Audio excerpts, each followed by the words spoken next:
नमस्ते, आपके साथ मैं हूं जेबी शर्मा और आप देख रहे हैं जी उत्तर प्रदेश उत्तराखंड। और जी उत्तर प्रदेश उत्तराखंड पर 8 बजते ही शुरू हो जाता है यूपी मांगे उत्तर। जी हाँ, यूपी मांगे उत्तर आज हम लेकर आए हैं सीधे ऋषिकेश से, वो भी गंगा की गोद से। जी हाँ, ऋषिकेश से यूपी मांगे उत्तर की हम शुरुआत करने जा रहे हैं, क्योंकि यूपी मांगे उत्तर में आज महत्वपूर्ण चर्चा होगी और वो होगी पश्चिमी यूपी की। जी हाँ, बात कर रहे हैं प्रधानमंत्री नरेंद्र मोदी के मेरठ दौरे की। मेरठ महत्वपूर्ण शहर है, यानी यूं कहें तो पश्चिमी यूपी का एक सियासत का गढ़ है, तो मेरठ कहना गलत नहीं होगा। कल प्रधानमंत्री नरेंद्र मोदी की मेरठ में रैली है, लेकिन मेरठ में इस रैली में आरएलडी के जयंत चौधरी भी मंच साझा करेंगे। तो आज इसी पर हम चर्चा करेंगे।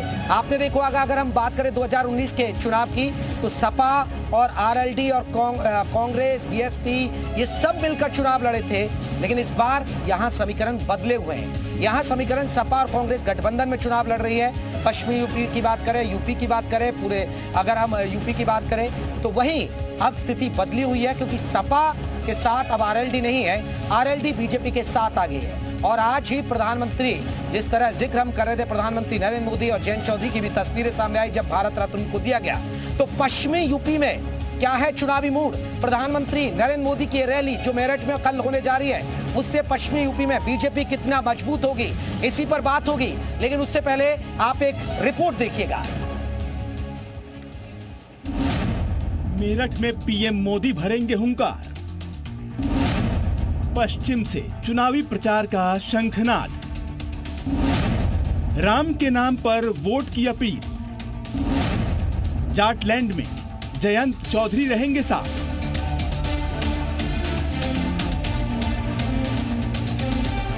मेरठ में बीजेपी प्रत्याशी अरुण गोविल के लिए पीएम मोदी चुनावी जनसभा को संबोधित करेंगे। सीएम योगी के बाद पीएम मोदी ने भी मिशन 400 पार के लिए पश्चिमी यूपी से चुनावी शंखनाद करने की तैयारी की है। जाटलैंड को साधने के लिए बीजेपी ने खास प्लानिंग की है। सीएम योगी ने मथुरा, मेरठ और गाजियाबाद में प्रबुद्ध सम्मेलन के जरिए चुनावी प्रचार की शुरुआत की थी। अब पीएम मोदी पश्चिम के मैदान में उतरकर उत्तर प्रदेश में मिशन 80 को धार देंगे। जाटलैंड को साधने के लिए इस बार राष्ट्रीय लोकदल भी बीजेपी के साथ है। आरएलडी अध्यक्ष जयंत चौधरी भी पीएम मोदी के साथ मंच पर मौजूद रहेंगे, जिससे एनडीए की मजबूती नजर आए। मोदीपुरम के केंद्रीय आलू अनुसंधान संस्थान में होने वाली ये जनसभा यूपी की कई लोकसभा सीटों पर असर डालेगी। माननीय प्रधानमंत्री नरेंद्र मोदी जी मेरठ आगमन पर हम सब कार्यकर्ता पलक पावड़े बिछाकर इंतजार कर रहे हैं। पश्चिमी उत्तर प्रदेश में फेज 1 के चुनाव है, 8 की सीटें हम जीत रहे हैं और पश्चिम से जो लहर चलेगी पूरे प्रदेश में जाएगी और हम 80 की 80 सीटें जीतेंगे। 2014 में पीएम मोदी ने मेरठ से चुनावी प्रचार का आगाज किया था। तब बीजेपी ने सभी 14 लोकसभा सीटों पर कब्जा किया था। 2019 में एसपी बीएसपी ने गठबंधन किया था। बीजेपी के खाते में तब सिर्फ 7 सीटें आई थी। एसपी बीएसपी ने 7 सीटों पर कब्जा किया था। हालांकि इस बार बीजेपी ने जाटलैंड में अपनी पैठ बनाने के लिए जयंत चौधरी को साथ लिया है। इस बार एसपी और बीएसपी भी अलग अलग हुंकार भर रही है, जिसका फायदा बीजेपी और सहयोगियों को मिल सकता है। ब्यूरो रिपोर्ट, जी मीडिया।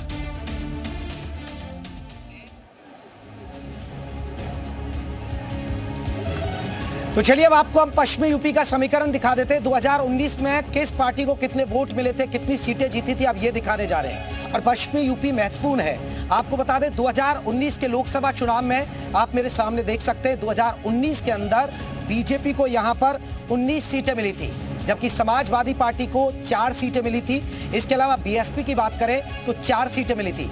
समाजवादी पार्टी और बीएसपी आपको बता दें कि 4 सीटें, 8 सीटें मिली थी दोनों दलों को। हम इसलिए कह रहे हैं क्योंकि दोनों मिलकर लड़े थे। समाजवादी बीएसपी का गठबंधन था 2019 में, तो यहां फायदा समाजवादी पार्टी और बीएसपी को ठीक ठाक हुआ था, लेकिन बीजेपी को सिर्फ 19 सीटें मिली थी। लेकिन इस बार पश्चिमी यूपी में आरएलडी आ गई है, तो समीकरण यहाँ पर कुछ अलग दिख सकते हैं, इसलिए ये चर्चा आज महत्वपूर्ण है। अब पश्चिमी यूपी का जातीय समीकरण समझिएगा, क्योंकि जाटलैंड कहा जाता है। यहाँ पर मुस्लिम वोटरों की भी खासी संख्या है। अगर हम मुस्लिम वोटरों की बात करें तो 27% के आसपास है मुस्लिम वोटर। जी हाँ, 27% मुस्लिम वोटर है। इसके अलावा दलित वोटरों की बात करें तो 25% दलित वोटर है। इसके अलावा हम बात करें जाट, जो जाटलैंड के नाम से मशहूर है, 17% यहाँ पर जाटों का वोट है। इसके अलावा राजपूत वोटरों की बात करें तो 8% राजपूत वोटर है, और वही यादव वोटरों की बात करें तो 7% है, और गुर्जर वोटरों की बात करें तो 4% है। तो हमने आपको बता दिया 2019 में 8 सीटें सपा और बीएसपी गठबंधन जीता था, 27 सीटें आती है पश्चिमी यूपी में, लेकिन 19 सीटें बीजेपी के खाते में गई। बीजेपी चाहती है जिन हारी हुई सीटों पर मेहनत करके 80 का जो नारा दिया जा रहा है, 400 पार का जो नारा दिया जा रहा है, उसको कैसे जीता जाए। और आपको हमने समीकरण बता दिया, जातिगत समीकरण क्या है। मुस्लिम वोटरों की भी ठीक ठाक तादाद है, लेकिन इस बार बीएसपी और समाजवादी पार्टी अलग अलग लड़ रहे हैं, तो मुस्लिम वोटर बच सकता है, जाट आ सकते हैं बीजेपी के साथ। इसलिए भी महत्वपूर्ण ये है क्योंकि आरएलडी अब जुड़ गई है, लेकिन समाजवादी पार्टी किसानों की बात करती रहती है, किसान आंदोलन की बात करती है, उसका कितना असर होगा। तो ये आपको हमने दिखा दिया आंकड़ा। अब बात करते हैं जो आज के हमारे महत्वपूर्ण सवाल हैं, क्योंकि प्रधानमंत्री नरेंद्र मोदी की रैली है, लेकिन आज हमारे जो महत्वपूर्ण सवाल हैं, किसान आंदोलन का मुद्दा कितना प्रभावी। पहला सवाल, क्योंकि किसान आंदोलन हालांकि चला, लेकिन उतना जैसे पहले हुआ था अब वो उसका असर इतना रहा नहीं है, लेकिन वो इस आंदोलन का प्रभाव कितना रहेगा। जाट और किसान बीजेपी को पहुंचाएंगे नफा या नुकसान, ये एक महत्वपूर्ण सवाल है, क्योंकि ये जाटलैंड मानी जाती है, किसान बाउल है, और यहाँ गन्ना लैंड कहा जाता है। ऐसे में अब जो जाट हैं, किसान हैं, वो बीजेपी के साथ जाएंगे नहीं जाएंगे आरएलडी के आने से, ये समीकरण भी बहुत महत्वपूर्ण है। 2024 की जंग, जाट वोट किसके संग, क्योंकि जिस तरह समाजवादी पार्टी और आरएलडी साथ से 2022 के विधानसभा चुनाव में, तो जाट वोटर समाजवादी पार्टी के साथ चला गया था, लेकिन अब आरएलडी बीजेपी के साथ आ गई है। चौधरी साहब को भारत रत्न दिया है, उसका कितना असर है ये हम बात करेंगे। 2024 में पश्चिम का चौधरी कौन बनेगा। अब पश्चिम का चौधरी कौन बनेगा, ये बहुत महत्वपूर्ण सवाल है। इन्हीं तमाम मुद्दों पर हम बात करेंगे, इन्हीं तमाम सवालों के इर्द गिर्द हमारी चर्चा होगी यूपी मांगे उत्तर में से। और हमारे साथ कई खास मेहमान जुड़ गए, जल्दी से मैं अपने मेहमानों का परिचय करा दूं। हमारे साथ ऋचा सिंह है, प्रवक्ता है बीजेपी के। ऋचा जी, आपका बहुत बहुत स्वागत है। प्रेम नारायण पाल है, प्रवक्ता है कांग्रेस के। प्रेम नारायण पाल जी, आपका भी बहुत बहुत स्वागत है। हमारे साथ रोहित अग्रवाल है, प्रवक्ता आरएलडी के। रोहित जी, आपका भी बहुत बहुत स्वागत है। राजीव रंजन है, राजनीतिक विश्लेषक। राजीव जी, आपका भी बहुत बहुत स्वागत है। सबसे बड़ी बात है कि ये आरएलडी और बीजेपी का जो गठबंधन हो रहा है, प्रधानमंत्री नरेंद्र मोदी की कल मेरठ में रैली है, और पश्चिमी यूपी के हिसाब से मेरठ बहुत महत्वपूर्ण है। इससे आप देखिए मुजफ्फरनगर, शामली, सहारनपुर, बिजनौर, अमरोहा, यानी पूरे पश्चिमी यूपी को साध सकते हैं, और इसलिए ये रैली, ये चुनाव बहुत ही महत्वपूर्ण होने जा रहा है, और इस रैली पर सबकी नजरें हैं। सबसे पहले चर्चा की शुरुआत ऋचा जी आपसे कर लेता हूँ। ऋचा जी, कल प्रधानमंत्री नरेंद्र मोदी की रैली हो रही है, कैसे देख रहे हैं इस रैली का कितना असर 2019 का जो नतीजा था 2024 में उससे इतर आएगा, क्योंकि आरएलडी भी अब आपके साथ है। जी देखिए, बहुत बड़ा आज ऐतिहासिक दिन है पूरे भारत के लिए, क्योंकि आज किसानों के सबसे बड़े नेता, किसानों के मसीहा चौधरी चरण सिंह जी को भारत रत्न देकर सम्मानित किया है, और ये सम्मान देने का काम, इस सम्मान को भूमि पे उतारने का काम भारतीय जनता पार्टी ने किया है। और जिस तरीके से आप देख सकते हैं कि कल प्रधानमंत्री मोदी जी बड़ा शंखनाद करने जा रहे हैं पश्चिमी उत्तर प्रदेश से। इससे पहले भी उन्होंने शंखनाद पश्चिमी उत्तर प्रदेश से किया है, और आपने परिणाम देखा है कि बेहतर परिणामों के साथ हम पश्चिमी उत्तर प्रदेश की सारी सीटों पर रिकॉर्ड मतों से जीत दर्ज करने जा रहे हैं, क्योंकि पश्चिमी उत्तर प्रदेश को आज अगर भरोसा है तो आदरणीय प्रधानमंत्री मोदी जी पर है, आदरणीय मुख्यमंत्री योगी जी पर है। और आप देख सकते हैं कि पश्चिमी उत्तर प्रदेश की दशा और दिशा बदली है भारतीय जनता पार्टी की सरकार ने। पश्चिमी उत्तर प्रदेश जो कि पहले दंगों के लिए जाना जाता था, 2013 का दंगा किसी ने नहीं भूला है अभी तक। पश्चिमी उत्तर प्रदेश जो पलायन के लिए जाना जाता था, आज वो जाना जाता है सुशासन के लिए, आज वो जाना जाता है इंफ्रास्ट्रक्चरल डेवलपमेंट के लिए, आज वो जाना जाता है बिना किसी भेदभाव के विकास की प्रक्रिया के लिए। ऋचा जी 19 सीटें आप पिछली बार जीते थे, लेकिन आरएलडी अपने आपके साथ है, लग रहा है कि 27 की 27 सीटें पश्चिमी यूपी में आप जीत जाएंगे। जी बिल्कुल, हम 27 में से 27 सीटें जीतने जा रहे हैं, और आरएलडी और साथ ही साथ पश्चिमी उत्तर प्रदेश की जनता, जो देवतुल्य जनता है, वो भारतीय जनता पार्टी के साथ है। और आप देख सकते हैं कि किस तरीके से पश्चिमी उत्तर प्रदेश के किसानों को सम्मान देने का काम भारतीय जनता पार्टी ने किया है। बाकी कांग्रेस और समाजवादी पार्टी की सरकारों ने तो पूर्व में। ठीक है ऋचा जी, मैं आ रहा हूं। रोहित अग्रवाल जी भी आ रहे हैं। रोहित जी, पहली बार मंच साझा होगा प्रधानमंत्री नरेंद्र मोदी की रैली में। जयंत चौधरी भी पहुंच रहे हैं, मंच साझा हो रहा है, पार्टियां एकजुट हो रही हैं। क्या कुछ फायदा मिलेगा सर? पश्चिमी यूपी में आपका काफी अच्छा खासा दबदबा है आरएलडी का, तो ये वोट बीजेपी के पाले में जाएगा, आपके गठबंधन में जाएगा?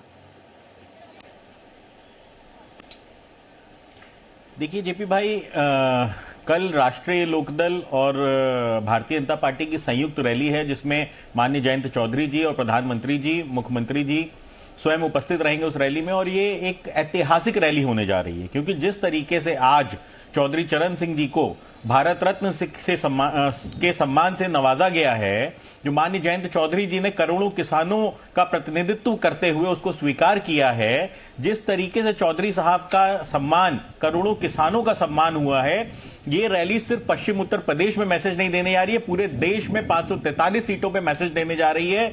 चौधरी साहब के अनुयायी पूरे देश में फैले हुए हैं, किसान पूरे देश में फैले हुए हैं, और वो महसूस कर रहे हैं कि भारतीय जनता पार्टी ने जिस तरीके से किसानों का सम्मान किया है। 37 साल हो गए चौधरी साहब को गए हुए, और कांग्रेस की सरकार एक लंबे समय तक रही है। जो किसानों का आंदोलन है, किसानों की जो एमएसपी की गारंटी की बात कही जा रही है सर, वो तो कुछ चीज हुई नहीं, तो किसान कैसे चला जाएगा आपके साथ? ये थोड़ा शंका नहीं लग रही आप लोगों को?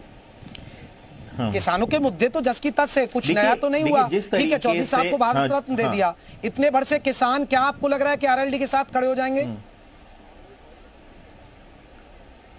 देखिए ऐसा है, किसान तो राष्ट्रीय लोकदल के साथ खड़े हैं ही। यहां पे सिर्फ मुद्दा यह है कि वो एनडीए के साथ राष्ट्रीय लोकदल के कहने से खड़े होंगे कि नहीं होंगे, ये मुद्दा है। तो इसके लिए मैं आपको बता दूं, जिस तरीके से आदरणीय प्रधानमंत्री जी ने एक शुरुआत की है किसानों का सम्मान करके, किसान भी इस बात को समझ रहा है कि चौधरी साहब को गए हुए 37 साल हो गए, कांग्रेस पार्टी ने सिवाय गांधी परिवार के आगे कुछ सोचा नहीं। और आज एक आम परिवार से आने वाला प्रधानमंत्री, उसने आज एक गांव से आने वाले गरीब किसान के पुत्र को आज भारत रत्न से सम्मानित किया, जो कि करोड़ों किसान अपना सम्मान मान रहे हैं। तो ये शुरुआत है, ये दिखाता है कि भारतीय जनता पार्टी भी चौधरी चरण सिंह जी की विचारधारा को आगे बढ़ाना चाहती है, उनके दिखाए हुए मार्ग पे चलना चाहती है। और ये शब्द स्वयं प्रधानमंत्री जी ने कहा है कि वो चौधरी चरण सिंह जी की विचारधारा को आगे ले जाना चाहते हैं। आज जो युवा रिसर्च कर रहे हैं, जो युवा आज देश के अंदर पढ़ रहे हैं, उनको एक मौका दिया है प्रधानमंत्री जी ने कि वो चौधरी चरण सिंह जी के किए गए कार्यों के ऊपर काम कर सके, क्योंकि वो आज का जो देश का माहौल है उसके अंदर वो बहुत कारगर साबित होंगे। क्योंकि खेती किसानी से आज जिस तरीके से हमारे युवाओं का मोह भंग हो रहा है। एक रिएक्शन राजीव रंजन जी से ले लेता हूं। राजीव रंजन जी, पश्चिमी यूपी का कैसे विश्लेषण करेंगे सर? पश्चिमी यूपी काफी महत्वपूर्ण है, और पहले, दूसरे और तीसरे चरण में पश्चिमी यूपी के ज्यादातर सीटों पर चुनाव हो जाएंगे। ये रैली जो हो रही है, ये कितनी महत्वपूर्ण है सर? शर्मा जी देखिए, उत्तर प्रदेश में जब चुनाव लोकसभा के शुरू होते हैं या विधानसभा के भी शुरू होते हैं, तो पश्चिमी उत्तर प्रदेश के इन्हीं बेल्ट से चुनाव शुरू होते हैं। 2019 का जो चुनाव रहा, भारतीय जनता पार्टी के लिए बहुत क्रूशियल रहा, इसलिए कि समाजवादी पार्टी, बहुजन समाज पार्टी का गठबंधन और साथ में आरएलडी की ताकत, ये सारी ताकतों ने मिलकर बहुत कड़ी चुनौती पेश की। आप ऐसे समझिए, पहले चरण में जो 8 सीटों पे चुनाव है, उन 8 में से 5 सीटें भारतीय जनता पार्टी हारी थी। मेरठ की सीट पे बहुत मार्जिनल जीती थी। तो भारतीय जनता पार्टी के लिए कड़ी चुनौती गठबंधन में रही है, लेकिन अब बहुजन समाज पार्टी गठबंधन में नहीं है। और पश्चिमी उत्तर प्रदेश की जो सबसे बड़ी ताकत चौधरी अजीत सिंह की जो लिगेसी है, चौधरी चरण सिंह की जो लिगेसी है, वो परिवार भारतीय जनता पार्टी के साथ खड़ा है। बागपत की सीट पे पिछले बार जो लोकसभा चुनाव हुआ था, बहुत मार्जिनल अंतर से भारतीय जनता पार्टी जीती थी। उस पूरे जाट बेल्ट में जो चौधरी परिवार की जो धमक है, उसके साथ साथ भारत रत्न दिया जाना चौधरी चरण सिंह को, ये सारी बातें जोड़ के एक ऐसा कंबो बना रहा है कि पश्चिमी उत्तर प्रदेश में जो बड़ी हार भारतीय जनता पार्टी की हुई थी पिछली बार, वो इस बार कंपनसेट होने जा रही है। और भारतीय जनता पार्टी करीब करीब सभी सीटों पर जीतने जा रही है, ऐसा मुझे लग रहा है। तो मेरठ की रैली का बहुत बड़ा प्रभाव है, चौधरी परिवार के आने का बहुत बड़ा प्रभाव है और एक अच्छी शुरुआत भारतीय जनता पार्टी करने जा रही है। सीटों पर लेकिन राजीव रंजन जी, कई सीटों पर देखिए मुस्लिम बाहुल्य सीटें भी हैं, मुस्लिम का भी बहुत बड़ा फैक्टर है। कई जगह आप देखिए मुजफ्फरनगर आएंगे, मुजफ्फरनगर में दो जाटों के बीच लड़ाई हो रही है, संजीव बालियान, हरिंद्र मलिक। अब देखिए हरिंद्र मलिक जाट हैं तो वो जाट वोट काटेंगे। फिर आप जाएंगे वहां पर बीएसपी के उम्मीदवार भी वहां पर जो दारा सिंह प्रजापति को उतार दिया है तो वो वोट नहीं काटेंगे। और फिर आपको नहीं लग रहा कि और मुस्लिम वोट एक तरफा जाएगा, सपा कांग्रेस के साथ खड़ा हो जाएगा। ऐसी स्थिति में फिर बीजेपी के संजीव बालियान फंस जाएंगे। लेकिन कुछ सीटों पर कास्ट फैक्टर को हम देखें तो चुनौती है बीजेपी के लिए सर। नहीं जेपी जी, देखिए चुनौती तो निश्चित तौर पर बड़ी है। पश्चिमी उत्तर प्रदेश में मुस्लिम वोट कंसोलिडेट होकर भारतीय जनता पार्टी के खिलाफ जाता है, लेकिन आप इसको भी समझिए कि चौधरी परिवार की बड़ी ताकत इस बार पश्चिमी उत्तर प्रदेश में भाजपा के सामने खड़ी है और अगर भाजपा के साथ वो खड़ी रहेगी तो ये सारे फैक्टर जो है नेग्लिजिबल हो जाएंगे और भारतीय जनता पार्टी बहुत मजबूती से चुनाव लड़ेगी, ऐसा मुझे लगता है। ठीक है, मैं लौटूंगा। ऋचा जी, एक बड़ा सवाल है क्योंकि देखिए हम पश्चिमी यूपी की बात करें, पश्चिमी यूपी पर बात हो रही है क्योंकि पश्चिमी यूपी की पहचान पश्चिमी यूपी। चलिए प्रेम नारायण जी भी हमारे साथ जुड़ गए हैं, प्रवक्ता हैं कांग्रेस के, उनसे भी मैं चर्चा की शुरुआत कर लेता हूं। प्रेम नारायण जी, कैसे देखते हैं कल प्रधानमंत्री नरेंद्र मोदी की रैली सपा कांग्रेस गठबंधन के लिए कैसी रहने वाली है? ये तो देखिए आपको कह दिया उन्होंने, 0 आ रही है बाकी लोगों की, वो कह रहे हैं कि 27 की 27 हम जीत रहे हैं। नहीं, पहली बात तो ये है कि उनका बोलना कोई नया नहीं है, वो हमेशा से ऐसे ही रहे हैं, बड़बोलापन उनका रहा है। जैसे एक मैं साधारण सी बात से अपनी चर्चा की शुरुआत करूंगा, उन्हीं की भाजपा के शब्दों को भाजपा के हिसाब से समझ गया। भारतीय जनता पार्टी लगातार कहती रही कि हम जनता के बीच में जाकर के काम करते हैं और अपने रिपोर्ट कार्ड के आधार पर हम आगे की कार्यशैली अपनी रणनीति बनाते हैं। तो अब ये कहते हैं कि हमारे सांसदों ने बड़ा जोड़ तोड़ तरीके से काम किया, हमने ये विकास किया वो विकास किया। तो यहाँ एक सवाल आता है मित्र हमारे सामने कि अगर इनके सांसद अच्छा काम कर रहे थे तो फिर इन्होंने उनके टिकट क्यों काटे? क्योंकि सबको पता है बहुत बड़ी संख्या में भारतीय जनता पार्टी ने लोकसभा सांसदों के, सिटिंग सांसदों के टिकट काट दिए। क्यों काट दिए? क्योंकि इनको पता था वो सब मंचों पर चौराहों पर मोदी मोदी चिल्लाते रहे, जमीन पर किसी ने कोई काम नहीं किया। इससे भारतीय जनता पार्टी मैनेजमेंट तरह से अवगत है, पहली चीज। दूसरी चीज, हम लोग लगातार बात कर रहे हैं पश्चिम उत्तर प्रदेश और चौधरी साहब की बात कर रहे हैं। ये तो ऐसी बात हो गई कि विश्व कप आ रहा है, रोहित शर्मा कप्तान है, रोहित शर्मा को भारत रत्न दे दो तो भारत की टीम जीत गई, उसको खेलना नहीं पड़ेगा। मेरे भाई, भारतीय जनता पार्टी के लोग अगर ये सोचते हैं कि हम किसानों के खाते में 6,000 रुपए डाल देते हैं और वो हमारे साथ चले आएंगे, तो ये क्यों भूल जाते हैं कि नहीं, पश्चिम उत्तर प्रदेश की बेल्ट में सर्वाधिक गन्ना किसान है और 4,000 करोड़ रुपए उन किसानों का बकाया है जो सरकार ने भुगतान नहीं किया है। हमेशा लच्छेदार बातें करी हैं। अब किसान के घर पर चूल्हा जलाने तो ना कोई नहीं जाएगा ना, लेकिन जिसने उनका भुगतान दबाया तो किसान कैसे भूल जाएगा? प्रेम नारायण जी, पहले से देखिए दूसरी कंडीशन आती है, पहले से शुगर मिलों की स्थिति सुधरी है, लेकिन ये किसान सर, ये किसान ये भी तो देखेगा, पश्चिमी यूपी का किसान। पहले यहाँ दंगे होते थे, पहले यहाँ पलायन होता था, पहले गुंडागर्दी होती थी, आज वो खत्म हो गई है। पहले सर इतनी सी छोटी सी बात, उनके ट्रैक्टर चोरी हो जाते थे, भैंस खोल ले गए, इस तरह की बातें आती है किसानों के जहन से। वो ये नहीं सोचेगा कि किसान ये भी नहीं भूलेगा ना बॉस, देखिए किसान ये भी नहीं भूलेगा कि भारतीय जनता पार्टी ने चौधरी अजीत सिंह के साथ क्या किया था। किसान नहीं भूलेगा। किसान ये भी नहीं भूलेगा कि भारतीय जनता पार्टी के वर्तमान में मंत्री के साथ फिर उनको टिकट दिया गया है, उनके लड़के के द्वारा कैसे किसानों के ऊपर गाड़ियां चला के मार दिया गया, ये भी तो नहीं भूलेगा ना किसान। नहीं, ये भी नहीं भूलेगा ना किसान। चलिए मैं लौटूंगा। कपिश जी भी जुड़ गए सर, मैं आ रहा हूं प्रेम नारायण जी आऊंगा। कपिश श्रीवास्तव जी भी जुड़ गए। कपिश जी से एक रिएक्शन। कपिश जी, एक बड़ा सवाल है, पश्चिमी यूपी पर हम चर्चा कर रहे हैं, प्रधानमंत्री नरेंद्र मोदी की कल रैली हो रही है मेरठ में सर। बीजेपी आरएलडी कह रही है कि सुपड़ा साफ कर देंगे, 27 के 27 बीजेपी आरएलडी जीत रही है पश्चिमी यूपी में सर। भाई हम ये कह रहे हैं कि हाथ कंगन को आरसी क्या और पढ़े लिखे को फारसी क्या। अरे 9 भाई कै बाल आगे आने दीजिए।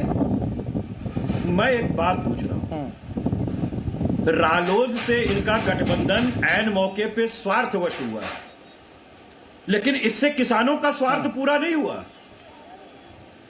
क्या एमएसपी की गारंटी मिल गई किसानों को, जिसके लिए 700 किसानों ने अपनी शहादत दी थी, जिसके लिए चौधरी साहब ने लाठियां खाई थी भारतीय जनता पार्टी की?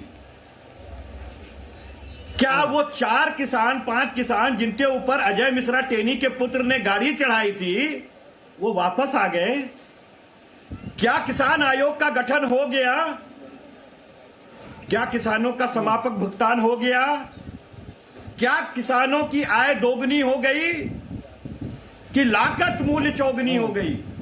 क्या चौधरी साहब के जाने से वो जो 5 किलो का यूरिया चोरी किया था, हमारे मित्र हमेशा चिल्लाते थे कि बताइए रेट नहीं बढ़ाया, लेकिन यूरिया चुरा लिया योगी जी ने, मोदी जी ने। अब वो इनके साथ हैं, बताएंगे कि यूरिया आ गया क्या।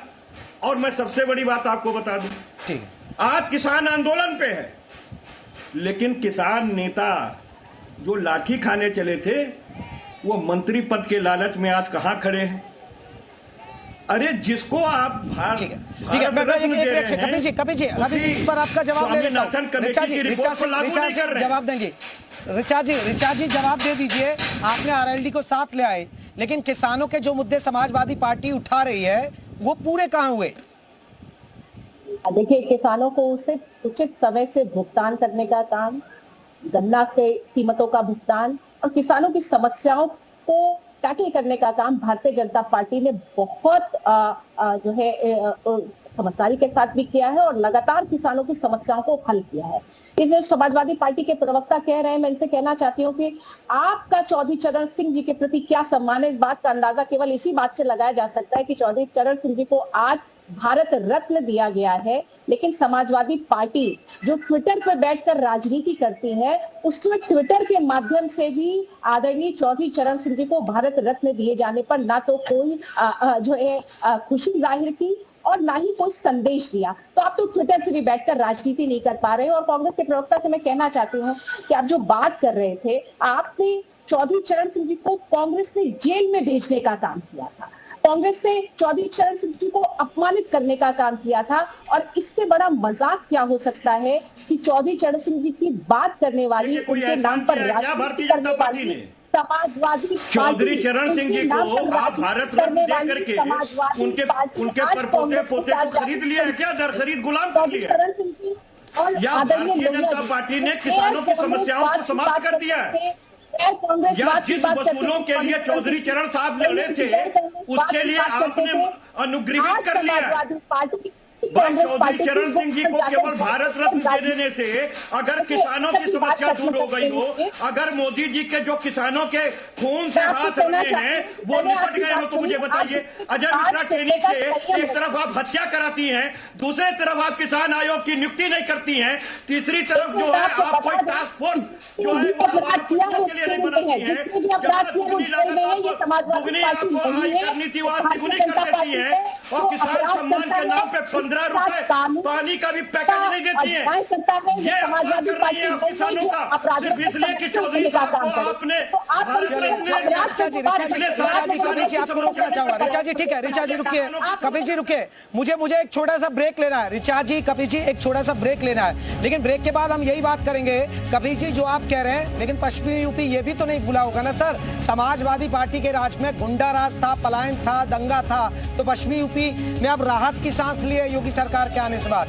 ये इस पर चर्चा हो रही है ब्रेक के बाद कि पश्चिमी यूपी में जो गुंडागर्दी का फैक्टर था, जो माफिया राज था, जो दंगे होते थे, जो पलायन होता था, वो रुका, उसका असर कितना होगा। ब्रेक के बाद इसी